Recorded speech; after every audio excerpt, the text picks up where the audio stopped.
नमस्कार दोस्तों। मैं आज आपके लिए लेके आया हूँ बृहस्पतिवार की कथा, जो मैं हर बृहस्पतिवार को पढ़ता हूँ। तो मैं चाहता था कि आप लोग भी इस कथा को सुनें और उसका आनंद लें। और ये कथा मैं जो हूँ अपलोड करने जा रहा हूँ आप लोग के लिए। और इस कथा को ज़रूर से ज़रूर सुनिए, ताकि आपके घर में खुशी, प्यार, धन दौलत की बारिश हो और सारी चीज़ें आपके घर में हों। बस मेरा भगवान से यही आग्रह है कि आप इस कथा को सुनें और आपका मनोरथ पूरा हो। धन्यवाद। आज बृहस्पतिवार के दिन सुनिए बृहस्पति देवता की संपूर्ण कथा और आरती। पौराणिक कथा के अनुसार प्राचीन समय की बात है। भारतवर्ष में एक प्रतापी और दानी राजा राज्य करता था। वह नित्य गरीबों और ब्राह्मणों की सहायता करता था, परंतु ये बात उसकी रानी को अच्छी नहीं लगती थी। वह ना तो गरीबों को दान देती, ना ही भगवान का पूजन करती और राजा को भी दान देने से मना किया करती थी। एक दिन राजा शिकार खेलने वन को गए हुए थे, तो रानी महल में अकेली थी। उसी समय बृहस्पति देव साधु वेश में राजा के महल में भिक्षा के लिए गए और भिक्षा मांगी। तब रानी ने भिक्षा देने से इनकार कर दिया और कहने लगी, हे साधु महाराज, मैं तो इस दान पुण्य से तंग आ गई हूँ। मेरा पति सारा धन लुटाते रहते हैं। मेरी इच्छा है कि हमारा धन नष्ट हो जाए, फिर न रहेगा बांस और न बजेगी बांसुरी। साधु ने कहा, देवी, तुम तो बड़ी विचित्र हो। धन संतान तो सभी चाहते हैं, पुत्र और लक्ष्मी तो पापी के घर भी होनी चाहिए। यदि तुम्हारे पास अधिक धन है तो भूखों को भोजन दो, प्यासों के लिए प्याऊ बनवाओ, मुसाफिरों के लिए धर्मशालाएं खुलवाओ। जो निर्धन अपनी कुमारी कन्याओं का विवाह नहीं कर सकते, उनका विवाह करा दो। ऐसे और कई काम हैं जिनके करने से तुम्हारा यश लोक परलोक में फैलेगा। परंतु रानी पर उपदेश का कोई प्रभाव नहीं पड़ा। वो बोली, महाराज, आप मुझे कुछ मत समझाइए। मैं ऐसा धन नहीं चाहती जो हर जगह बांटती फिरूं। साधु ने उत्तर दिया, यदि तुम्हारी ऐसी इच्छा है तो फिर तथास्तु। तुम ऐसा करना कि बृहस्पतिवार को घर लीपकर पीली मिट्टी से अपना सिर धोकर स्नान करना, भट्टी चढ़ाकर कपड़े धोना। ऐसा करने से आपका सारा धन नष्ट हो जाएगा। ऐसा कहकर साधु महाराज वहां से आलोप हो गए।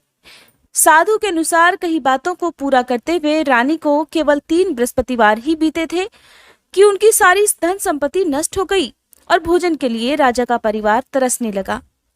तब एक दिन राजा ने रानी से कहा, हे रानी, तुम यहीं पर रहो, मैं दूसरे देश को जाता हूँ, क्योंकि यहाँ पर सभी लोग मुझे जानते हैं, इसलिए मैं कोई छोटा काम नहीं कर सकता। ऐसा कहकर राजा परदेश चला गया। अब वहां वो जंगल से लकड़ियां काट कर लाता और शहर में बेचता। इस तरह वह अपना जीवन व्यतीत करने लगा। इधर राजा के परदेश जाते ही रानी और दासी दुखी रहने लगी। एक बार जब रानी और दासी को 7 दिन तक बिना भोजन के रहना पड़ा, तो रानी ने अपनी दासी से कहा, दासी, पास ही के नगर में मेरी बहन रहती है, वह बड़ी धनवान है। तू उसके पास जा और कुछ ले आ, ताकि थोड़ी बहुत गुजर बसर हो जाए। दासी रानी की बहन के पास गई। उस दिन गुरुवार था और रानी की बहन उस समय बृहस्पतिवार व्रत की कथा सुन रही थी। दासी ने रानी की बहन को अपनी रानी का संदेश दिया, लेकिन रानी की बड़ी बहन ने कोई उत्तर नहीं दिया। जब दासी को रानी की बहन से कोई उत्तर नहीं मिला तो वह बहुत दुखी हुई और उसे क्रोध भी आया। तब दासी ने वापस आकर रानी को सारी बात बता दी। सुनकर रानी ने अपने भाग्य को खूब कोसा। उधर रानी की बहन ने सोचा कि मेरी बहन की दासी आई थी, परंतु मैं उससे नहीं बोली, इससे वो बहुत दुखी हुई होगी। कथा सुनकर और पूजन समाप्त करके वह अपनी बहन के घर आई और कहने लगी, हे बहन, मैं बृहस्पतिवार का व्रत कर रही थी, तुम्हारी दासी मेरे घर आई थी, परंतु जब तक कथा होती है तब तक ना तो उठते हैं ना ही बोलते हैं, इसलिए मैं नहीं बोली। कहो दासी क्यों गई थी? तब रानी बोली, बहन, तुमसे क्या छुपाऊं, हमारे घर में खाने तक को अनाज नहीं था। ऐसा कहते कहते रानी की आंखें भर आईं। उसने दासी समेत पिछले 7 दिनों से भूखे रहने की बात अपनी बहन को विस्तार पूर्वक सुना दी। रानी की बहन बोली, देखो बहन, भगवान बृहस्पति देव सबकी मनोकामनाओं को पूर्ण करते हैं। देखो, शायद तुम्हारे घर में अनाज रखा हो। पहले तो रानी को विश्वास नहीं हुआ, पर बहन के आग्रह करने पर उसने अपनी दासी को अंदर भेजा। तो उसे सचमुच अनाज से भरा एक घड़ा मिल गया। ये देखकर दासी को बड़ी हैरानी हुई। दासी रानी से कहने लगी, हे रानी, जब हमको भोजन नहीं मिलता तो हम व्रत ही तो करते हैं, इसलिए क्यों ना इनसे व्रत और कथा की विधि पूछ ली जाए ताकि हम भी व्रत रख सकें। तब रानी ने अपनी बहन से गुरुवार व्रत की पूजा विधि के बारे में पूछा। उसकी बहन ने बताया, बृहस्पतिवार के व्रत में चने की दाल और मुनक्का से विष्णु भगवान का केले की जड़ में पूजन करें तथा दीपक जलाएं, व्रत की कथा सुने और पीला ही भोजन करें। इससे बृहस्पति देव प्रसन्न होते हैं। व्रत और पूजन विधि बताकर रानी की बहन अपने घर को लौट गई। 7 दिन के बाद जब गुरुवार आया तो रानी और दासी ने व्रत रखा।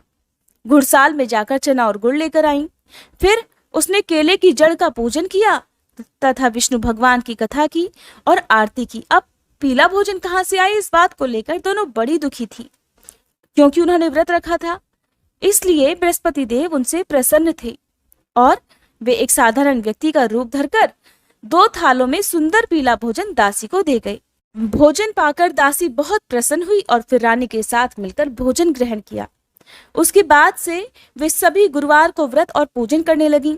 बृहस्पति भगवान की कृपा से उनके पास फिर से धन संपत्ति आ गई, परंतु रानी फिर से पहले की तरह आलस्य करने लगी।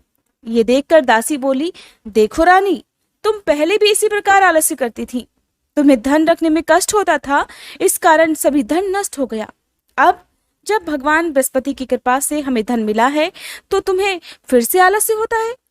रानी को समझाते हुए दासी कहने लगी कि रानी, बड़ी मुसीबतों के बाद हमने ये धन पाया है, इसलिए हमें दान पुण्य करना चाहिए, भूखे मनुष्यों को भोजन कराना चाहिए और धन को शुभ कार्यों में खर्च करना चाहिए, जिससे तुम्हारे कुल का यश बढ़ेगा, स्वर्ग की प्राप्ति होगी और तुम्हारे पितर भी प्रसन्न होंगे। दासी की बात सुनकर और मानकर रानी अपना धन शुभ कार्यों में खर्च करने लगी, जिससे पूरे नगर में उसका यश फैलने लगा। एक दिन रानी और दासी आपस में विचार करने लगी कि न जाने राजा किस दशा में होंगे, उनकी कोई खोज खबर भी नहीं है। उन्होंने श्रद्धा पूर्वक बृहस्पति भगवान से प्रार्थना की कि राजा जहां कहीं भी हो शीघ्र वापस आ जाएं। उधर राजा परदेश में बहुत दुखी रहने लगा। वह प्रतिदिन जंगल से लकड़ियां बीनकर लाता और उसे शहर में बेचकर अपने दुखी जीवन को बड़ी कठिनता से व्यतीत कर रहा था। एक दिन दुखी होकर अपनी पुरानी बातों को याद करके वह राजा रोने लगा और उदास हो गया। उसी समय राजा के पास बृहस्पति देव साधु के वेश में आकर बोले, हे लकड़हारे, तुम इस सुनसान जंगल में किस चिंता में बैठे हो, मुझे बतलाओ। ये सुनकर राजा की आंखों में आंसू भर आए। साधु की वंदना कर राजा ने अपनी संपूर्ण कहानी सुना दी। महात्मा दयालु होते हैं। वे राजा से बोले, हे राजा, तुम्हारी पत्नी ने बृहस्पति देव के प्रति अपराध किया था, जिसके कारण तुम्हारी ये दशा हुई। अब तुम चिंता मत करो, भगवान तुम्हें पहले से भी अधिक धन देंगे। देखो, तुम्हारी पत्नी ने बृहस्पतिवार का व्रत आरंभ कर दिया है। अब तुम भी बृहस्पतिवार का व्रत करके चने की दाल और गुड़ जल के लोटे में डालकर केले का पूजन करो, फिर कथा कहो या सुनो। भगवान तुम्हारी सभी मनोकामनाओं को पूर्ण करेंगे। साधु की बात सुनकर राजा बोला, हे प्रभु, लकड़ी बेचकर तो इतना पैसा मुझे नहीं मिलता जिससे भोजन करने के बाद मैं कुछ बचा सकूं, और मैंने रात को अपनी रानी को व्याकुल देखा है। मेरे पास कोई साधन नहीं जिससे उसका समाचार जान सकूं। फिर मैं कौन सी कहानी कहूं, ये भी मुझे नहीं मालूम। साधु ने कहा, हे राजा, मन में बृहस्पति भगवान के पूजन व्रत का निश्चय करो, वे स्वयं ही तुम्हारे लिए कोई ना कोई राह बना देंगे। बृहस्पतिवार के दिन तुम रोजाना की तरह लकड़ियां लेकर शहर में जाना। तुम्हें रोज से 2 गुना धन प्राप्त होगा, जिससे तुम भलीभांति भोजन कर लोगे और बृहस्पति देव की पूजा का सामान भी आ जाएगा। और तुमने बृहस्पतिवार की जो कहानी के बारे में पूछा है वो इस प्रकार है। साधु महाराज बताने लगे, प्राचीन काल में एक बहुत ही निर्धन ब्राह्मण था। उसकी कोई संतान नहीं थी। वह नित्य पूजा पाठ करता, लेकिन उसकी स्त्री न स्नान करती और न ही किसी देवता का पूजन करती, जिस कारण ब्राह्मण देवता बड़े दुखी रहा करते थे। भगवान की कृपा से ब्राह्मण के यहाँ एक कन्या उत्पन्न हुई। वह कन्या धीरे धीरे बड़ी होने लगी। प्रातः स्नान करके वह भगवान विष्णु का जप करती, बृहस्पतिवार का व्रत भी रखने लगी। पूजा पाठ समाप्त कर पाठशाला जाती तो अपनी मुट्ठी में जौ भरकर ले जाती और पाठशाला के मार्ग में डालती जाती। लौटते समय वही जौ स्वर्ण के हो जाते तो उन्हें बीन कर घर ले आती। एक दिन वह बालिका सूप में सोने के जौ को फटक कर साफ कर रही थी। तभी उसकी माँ ने देख लिया और कहने लगी, बेटी, सोने के जौ को फटकने के लिए सोने का सूप भी तो होना चाहिए। दूसरे दिन गुरुवार था। कन्या ने व्रत रखा और बृहस्पति देव से सोने का सूप देने की प्रार्थना की। बृहस्पति देव ने उसकी प्रार्थना स्वीकार कर ली। रोजाना की तरह वह बालिका जौ फैलाती हुई पाठशाला गई। पाठशाला से लौटकर जब वह जौ बीन रही थी तो बृहस्पति देव की कृपा से उसे सोने का सूप भी मिल गया। उसे वह घर ले आई और उससे जौ साफ करने लगी, परंतु उसकी माँ का वही ढंग रहा। एक दिन की बात है, वह कन्या सोने के सूप में जौ साफ कर रही थी। उसी समय उस नगर का राजकुमार वहां से निकला। कन्या के रूप और काम को देखकर वह उस पर मोहित हो गया। राजमहल आकर वह भोजन और जल त्याग कर उदास होकर लेट गया। राजा को जब राजकुमार द्वारा अन्न जल त्यागने का समाचार मिला तो अपने मंत्रियों के साथ वह अपने पुत्र के पास गया और कारण पूछा। राजकुमार ने राजा को उस लड़की के घर का पता भी बतला दिया। तब मंत्री उस लड़की के घर गया। मंत्री ने ब्राह्मण के सामने राजा की ओर से निवेदन किया। कुछ ही दिनों बाद ब्राह्मण की कन्या का विवाह राजकुमार के साथ संपन्न हो गया। उधर कन्या के घर से जाते ही ब्राह्मण देवता के घर में पहले की भांति गरीबी का निवास हो गया। फिर एक दिन दुखी होकर वह ब्राह्मण अपनी पुत्री से मिलने गया। बेटी ने पिता की अवस्था को देखा और अपनी माँ का हाल पूछा तो ब्राह्मण ने सभी हाल कह सुनाया। तब कन्या ने बहुत सारा धन देकर अपने पिता को विदा कर दिया। लेकिन कुछ दिनों के बाद फिर वही हाल हुआ। ब्राह्मण फिर अपनी कन्या के यहाँ गया और सभी हाल कहा तो पुत्री बोली, हे पिताजी, अब की बार आप माता जी को यहाँ लिवा लाओ। मैं उन्हें वह विधि बता दूंगी जिससे गरीबी दूर हो जाए।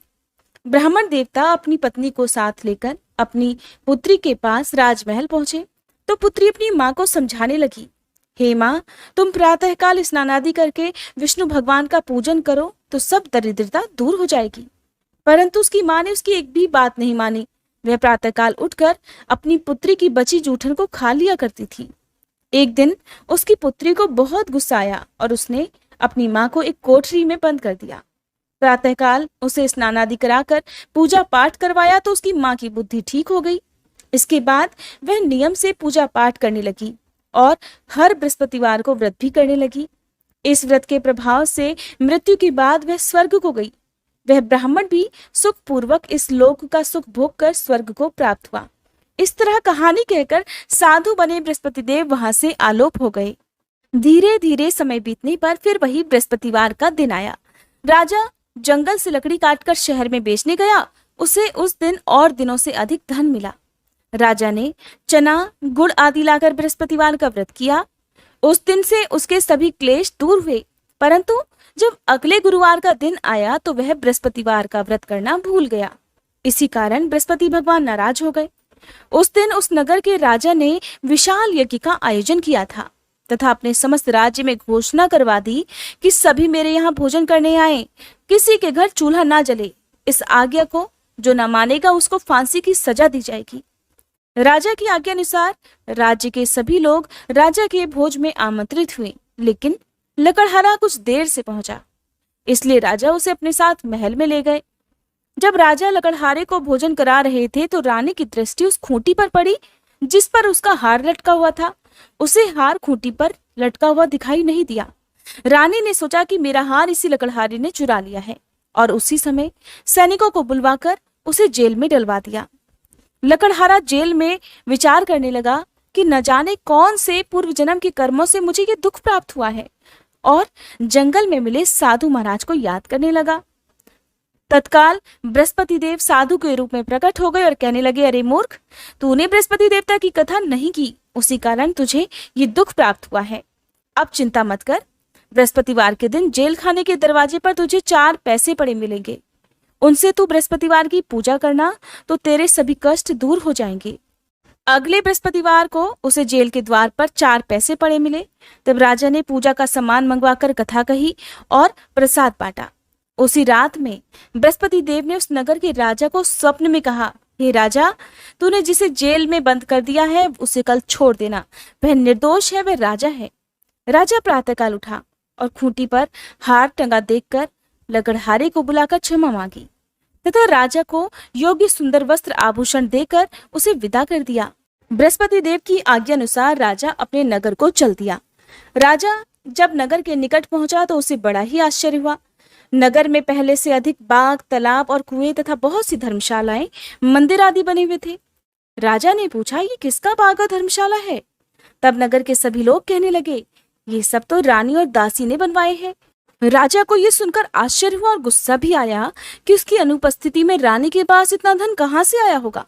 उधर जब रानी ने यह खबर सुनी कि राजा आ रहे हैं तो उसने अपनी दासी से कहा, हे दासी, देख, राजा हमको कितनी बुरी हालत में छोड़ गए थे। वो हमारी ऐसी हालत देखकर लौट ना जाए, इसलिए तू दरवाजे पर खड़ी हो जा। रानी की आज्ञा अनुसार दासी दरवाजे पर खड़ी हो गई और जब राजा आए तो उन्हें अपने साथ महल में लिवा लाई। तब राजा ने क्रोध करके अपनी तलवार निकाली और पूछने लगा, बताओ, ये धन तुम्हें कैसे प्राप्त हुआ है? तब रानी ने सारी कथा कह सुनाई। सुनकर राजा ने निश्चय किया कि मैं रोजाना दिन में 3 बार कहानी कहा करूंगा और रोज व्रत किया करूंगा। अब हर समय राजा के दुपट्टे में चने की दाल बंधी रहती तथा दिन में 3 बार कथा कहता। एक रोज राजा ने विचार किया कि चलो अपनी बहन के यहाँ हो आऊं। इसी तरह निश्चय कर राजा घोड़े पर सवार होकर अपनी बहन के यहाँ चल दिया। मार्ग में उसने देखा कि कुछ आदमी एक मुर्दे को लिए जा रहे हैं। उन्हें रोककर राजा कहने लगा, अरे भाइयों, मेरी बृहस्पतिवार की कथा सुन लो। वे बोले, लो, हमारा तो आदमी मर गया है, इसको अपनी कथा की पड़ी है। परंतु कुछ आदमी बोले, अच्छा, कहो, हम तुम्हारी कथा भी सुनेंगे। तब राजा ने दाल निकाली और कथा कहनी शुरू कर दी। जब कथा आधी हुई थी तो वह मुर्दा हिलने लगा और जब कथा समाप्त हुई तो वह मनुष्य राम राम करके उठ खड़ा हुआ। राजा आगे बढ़ा। उसे चलते चलते शाम हो गई। रास्ते में एक किसान खेत में हल चलाता मिला। राजा ने उससे भी कथा सुनने का आग्रह किया, लेकिन वह नहीं माना। कहने लगा, जा अपनी कथा किसी और को सुनाना।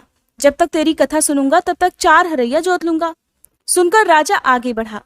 राजा के हटते ही उसके बैल पछाड़ खाकर गिर गए तथा किसान के पेट में बहुत जोर से दर्द होने लगा।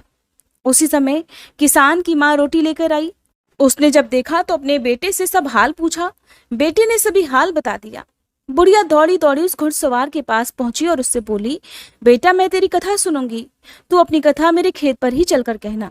तब राजा ने लौटकर बुढ़िया के खेत पर जाकर कथा कही, जिसको सुनते ही बैल खड़े हो गए तथा किसान के पेट का दर्द भी बंद हो गया। अब राजा अपनी बहन के घर पहुंच गया। बहन ने भाई की खूब मेहमानी की। दूसरे रोज प्रातःकाल राजा जगा तो वह देखने लगा कि सभी लोग भोजन कर रहे हैं। राजा ने अपनी बहन से पूछा, ऐसा कोई मनुष्य है जिसने भोजन ना किया हो, जो मेरी बृहस्पतिवार की कथा सुन ले? बहन बोली, हे भैया, ये देश ऐसा ही है। यहाँ लोग पहले भोजन करते हैं, बाद में कोई अन्य काम करते हैं। शायद कोई पड़ोस में हो तो देखकर आती हूँ। ऐसा कहकर वह एक कुम्हार के घर गई। पता चला उसका लड़का बीमार था। उसके यहाँ 3 रोज से किसी ने भोजन नहीं किया है। रानी ने अपने भाई की कथा सुनने के लिए कुम्हार से कहा तो वह तैयार हो गया। राजा ने जाकर बृहस्पतिवार की कथा कही, जिसको सुनकर उसका लड़का ठीक हो गया। अब तो राजा की प्रशंसा होने लगी। एक दिन राजा ने अपनी बहन से कहा, बहन, अब मैं अपने घर जाऊंगा, तुम भी तैयार हो जाओ। राजा की बहन ने अपनी सास से अपने भाई के यहाँ जाने की आज्ञा मांगी। सास बोली, हाँ चले जा, मगर अपने लड़कों को मत लेकर जाना, क्योंकि तेरे भाई की कोई संतान नहीं होती है। बहन ने अपने भाई से कहा, भैया, मैं तो चलूंगी, मगर कोई बालक नहीं जाएगा। तब राजा ने कहा, जब बालक ही नहीं जाएंगे तो तुम भी जाकर क्या करोगी? और इस तरह दुखी मन से राजा अपने नगर को लौट आया। राजा ने अपनी रानी से सारी कथा बताई और बिना भोजन किए वह शैया पर लेट गया। रानी बोली, हे प्रभु, बृहस्पति देव ने हमें सब कुछ दिया है, वे हमें संतान अवश्य देंगे। उसी रात बृहस्पति देव ने राजा को स्वप्न में कहा, हे राजा, उठ, सभी सोच त्याग दे, तेरी रानी गर्भवती है। राजा को ये जानकर बहुत खुशी हुई और ठीक 9वें महीने रानी के गर्भ से एक सुंदर पुत्र पैदा हुआ। तब राजा बोला, हे रानी, स्त्री बिना भोजन के रह सकती है, परंतु बिना कहे नहीं रह सकती। जब मेरी बहन आए तो तुम उससे कुछ मत कहना। रानी ने हाँ कर दी। जब राजा की बहन ने ये शुभ समाचार सुना तो वह बहुत खुश हुई तथा बधाई लेकर अपने भाई के यहाँ आई। तभी रानी ने कहा, घोड़ा चढ़कर नहीं आई, गधा चढ़ी आई। राजा की बहन बोली, भाभी, मैं इस प्रकार ना कहती तो तुम्हें औलाद कैसे मिलती? बृहस्पति देव ऐसे ही हैं, जिसके मन में जो कामनाएं हैं सभी को पूर्ण करते हैं।